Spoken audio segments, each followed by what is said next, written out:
vito ndzi kulani. Vakokwana va vurile va ku kulani vananga, swa misava mi ta sala mi swi vona. Hakunene ndza karhi ndza swi vona.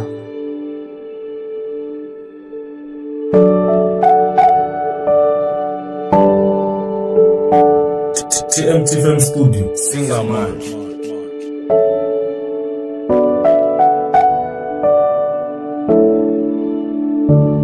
Misava a wu xurhi hayini, a wu xurhi hayini xana.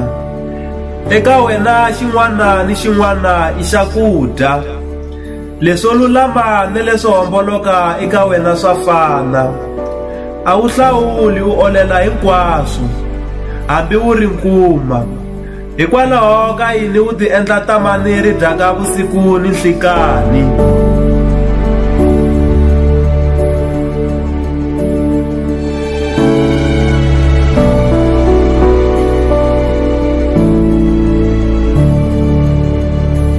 Namuntlha ndzi logo hikwalaho ka tihanyi ta wena.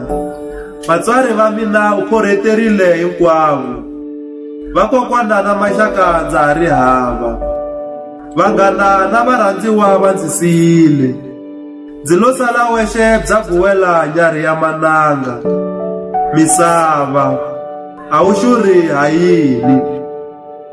Namuntlha ndzi pfumala na ko tsutsumela kona loko xiyimo xi ndzi bihela. Ticece, vantshwa na vadyuhari, u mitile hinkwavo bya nhlaru leyi nga heta masiku yo hlaya yi nga se khojeta xa n'wanchumu. Ndza halahala a ndzi va voni, ndzi twa nkalanga lowo hlomula na mbilu. I swirilo hi ku hambanahambana ka swona. Na mina ndzi sungula ku chuha, ndza rhurhumela, ndzi helela hi matimba na ku tshemba. Ndza talelwa onge ndzi dyiwa hi mati.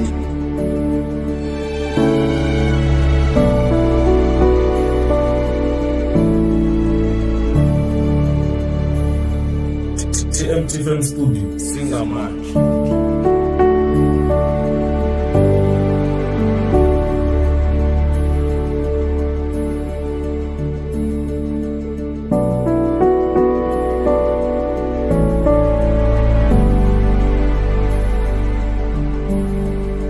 Ngava ku ri makumu ya mina xana, hikuva na mina ndza ha ri na xikweleti xo va landza kwele va nga kona. Ndzi ta baleka nhlamulo ndzi nga si yi kuma.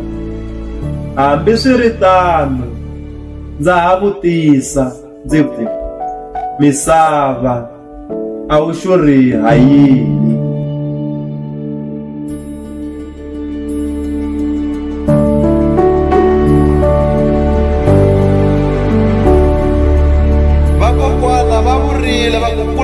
Vananga swa misava mi ta sala mi swi vona. Hakunene ndza karhi ndza swi vona. TMT Film Studio, Singamanje.